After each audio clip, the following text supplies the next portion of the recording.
Hi, Daniel. Thanks so much for joining me today. It's great to be here. Tell me a little bit about your grad rep project. So for Grad Rep, I am directing a show. It's a text. We're using a text called Quartet. It's by Heiner Müller, who is a German playwright working in the sort of 70s, 80s, 90s. And he's sort of the inheritor of Brecht's stuff. That's really interesting. Okay, what is Quartet about? Can you give us a little summary with maybe spoilers or no spoilers, your choice? No, I can give spoilers. I will say that no one should listen to this podcast until after they see the show. Okay. I mean, they can listen to it. I'm not going to stop them, obviously. So Quartet is a retelling of the novel Dangerous Liasons, which is a French novel from the late 18th century, about sort of the machinations of the French aristocracy, or two people that are part of the French aristocracy in particular. And they seduce a young virgin and an older devout woman. Very interesting. In the novel. So then Quartet, okay. the play, is the two main characters from the novel reenacting the plot of the novel and playing the characters that are in the novel. How very meta. Yeah. Yes. This plot may sound familiar to some people. Why?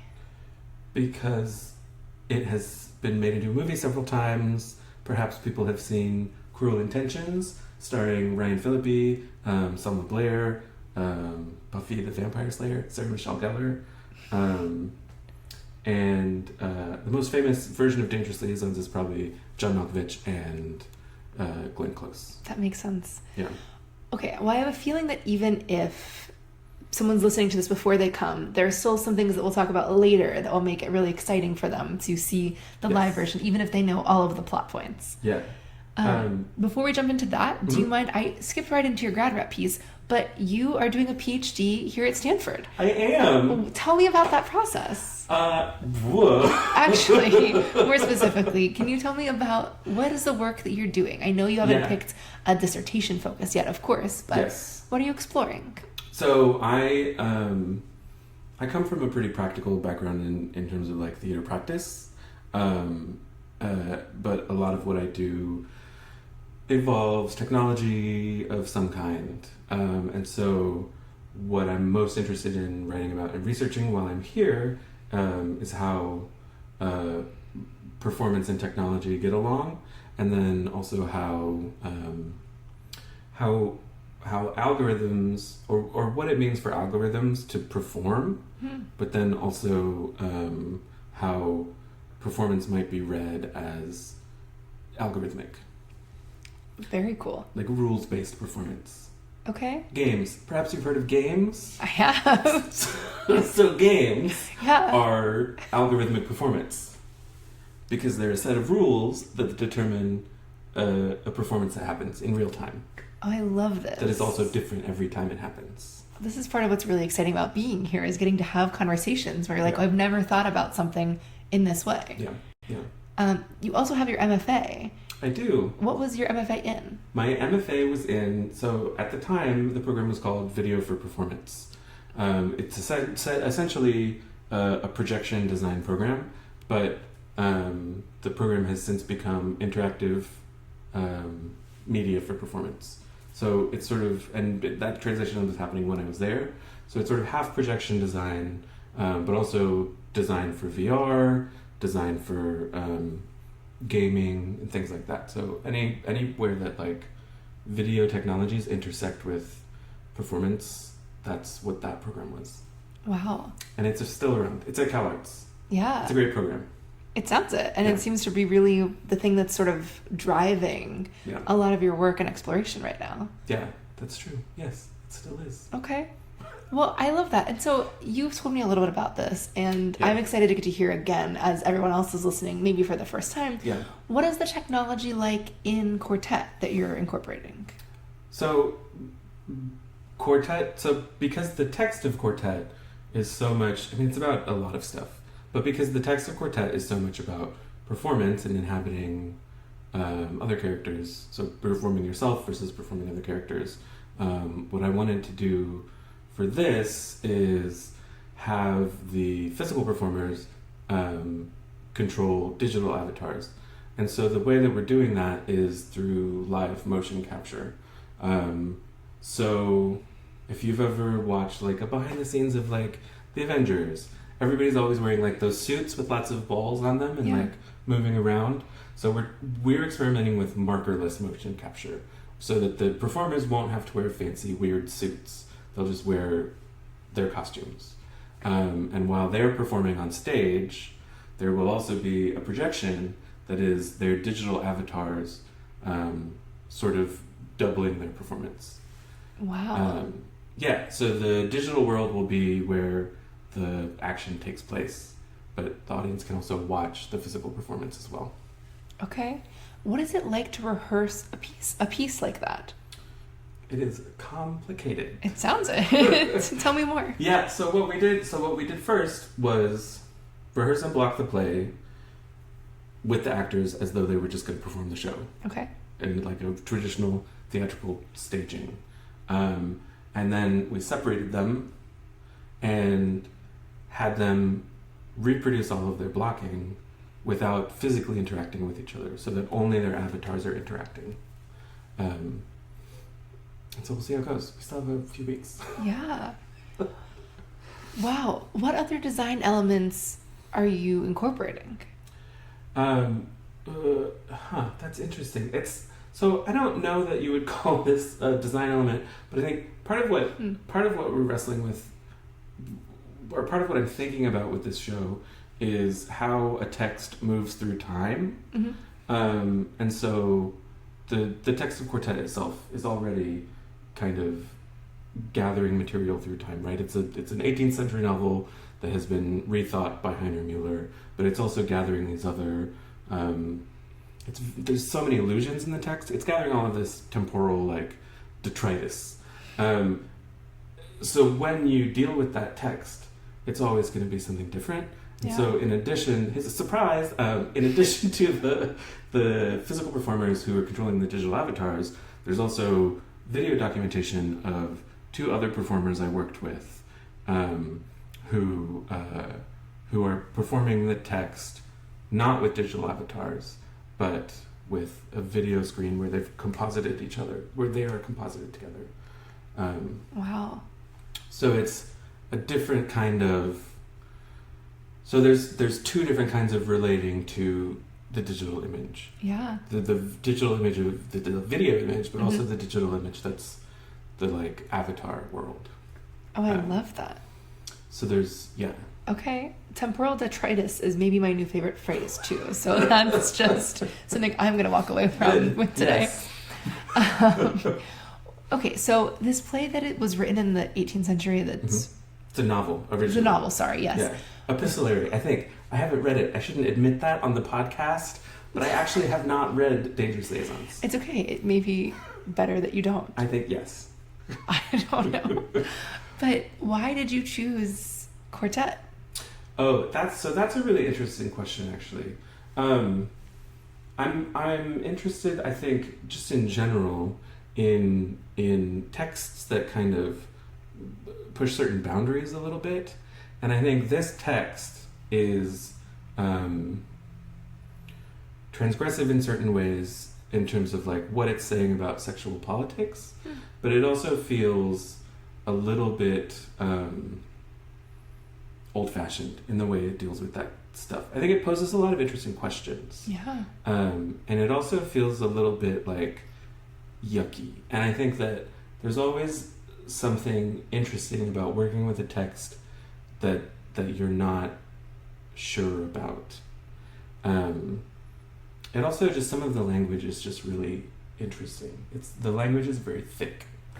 And the translation we're using is Carl Weber's translation, who used to be here. Yeah. Yeah. Wow, I love the Stanford lineage that's part of that. Yeah. And the two video performers are Stanford alums also. Nice. Go trees. Go trees. So Oh, there's just so much here that we can unpack. I love that you've chosen a text that you really have to grapple with in the rehearsal room. There aren't any easy or clear-cut answers, and maybe there never are for rehearsal processes, but I love that you've really purposefully chosen to deal with those things. Yeah. So you have collaborators on this project. Yes. Is there someone in particular who's in charge of the motion capture? Is that you? And then maybe you can tell us about some of the other collaborators you're working with, either design or actors. Yeah, totally. So yes, so I'm dealing with all of the technical stuff myself right now as well, which is like I may be wearing too many hats. But it's a small team. It's just me and the performers. Okay. And so Sid Zhang is one of the performers, and Sasha was the other performer. She unfortunately had to leave the production, but a lot of the work that we did last quarter before she had to step away, I think is going to stay in the performance in different ways. And then Baihan Zhang also just joined the show as Very a performer cool. as well. Okay. Yeah. And you're doing all of their technical things yourself? Yes. That is a lot of hats, but that's part of the grad rep experience in a lot of ways, is really figuring out how you want to create this piece. Yes, it's true. It's a lot of freedom and a lot of flexibility. And I think with that comes a lot of responsibility. Yeah. But I think there's something really nice about not having to deal with a huge team. Yeah. Yeah, it's very immediate. Well, I wanted to say something about, you're doing a piece called Quartet that seems to have 2 actors, but you really have so many other presences that are going to be appearing either... Full of presences. Yeah. Yeah. Okay. Yeah, I think there's, yes. So, yes, 2 physical performers, 2 performers on video, but then they're also on a third screen composited together. And then the avatars, I think there's 4 of them total.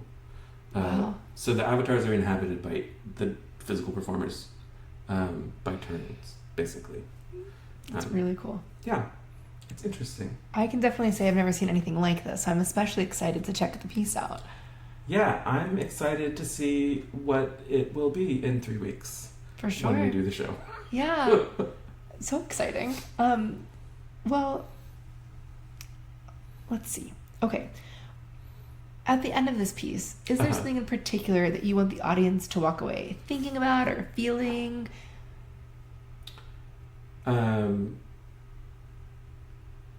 I think that if they come away from the piece wondering what it is that they have just seen, that would be great. Yeah. If they walk out of their theater and they're like, what was that? That, I think, is the impulse that I would like. I love that impulse. It's great to expand what we think of as performance and what is aliveness, right? You're really asking a lot of the key questions of performance studies in your work. Well, and kind of circling back to that, we've talked about your work and your, Stanford's program is about being the artist scholar here in theater and performance studies, which is so exciting. We get opportunities to explore in different ways. This work feels like it's speaking directly to other things you're thinking about. Yeah. Is there something in particular that you're really excited to explore here, or that you think in a few months you'll be like, this is really what I came away from this artist scholar experience with? It's interesting. I think that when I make performance, but even when I direct a play, I think it's always a process of both negotiation but also creation. And so originally my initial impulse was that I just wanted to direct a play without any extra stuff. But then reading the text multiple times and then thinking about what it means to put this text on stage, technology has just snuck back into it. And I think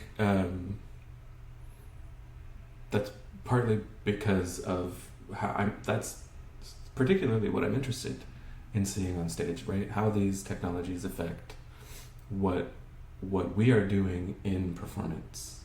And I think it's an interesting opportunity, particularly to bring these digital technologies into a physical space where we are all together. Yeah. Because I think when people think of digital performance, it's usually on a screen that you're watching in your house, or on your face if it's a VR headset.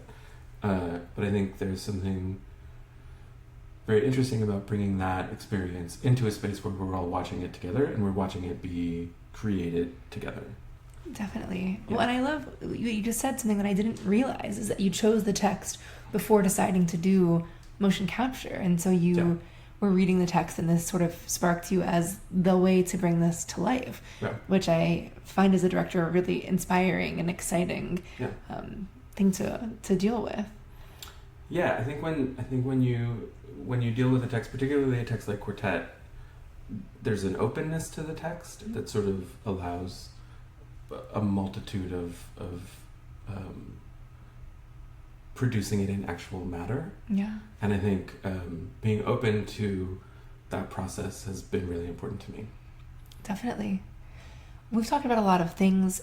We're nearing the end of our time, but is there anything that we haven't talked about, either with the performance, your work, other aspects of Grad Rep that you would like someone who's listening to know? Oh, that is a good question. It's okay if not. I just wanted to leave it open to see if there was something that we might have missed that someone who's listening could benefit from. No. I would say, since we talked about it earlier, I think if people are interested in coming to see the show, then they may want to watch Dangerous Liasons or read the novel. Not that I did, but they could. Yeah. Because I think, I should make a reading list. I'll put a reading list online. Okay. And then people can access it and find a bunch of books that they can read before they come see my show. Yeah. Great. I love that. Also, are you including technology books there? Sure. Okay, because you have a lot of technology know-how that not even just the logistics of making it, but I mean, you're taking classes about technology and the human, etc. That's fascinating. Yeah, that's a big part of what I'm doing here. So, yes, if you have any questions, email me. Okay. Daniel, thank you. This is really exciting, and the Grad Rep pieces are also different, that it's really just such an exciting year to get to see all of the work that's happening. Thank you. People should go see all of the Grad Rep productions. Yeah, we appreciate the plug that you're doing here, and we're doing podcasts with them all, so great. Hopefully everyone will explore them. Perfect. No one else has offered a reading list though, so you're the first. Excellent. Cool. Thank you so much. Yeah, thank you.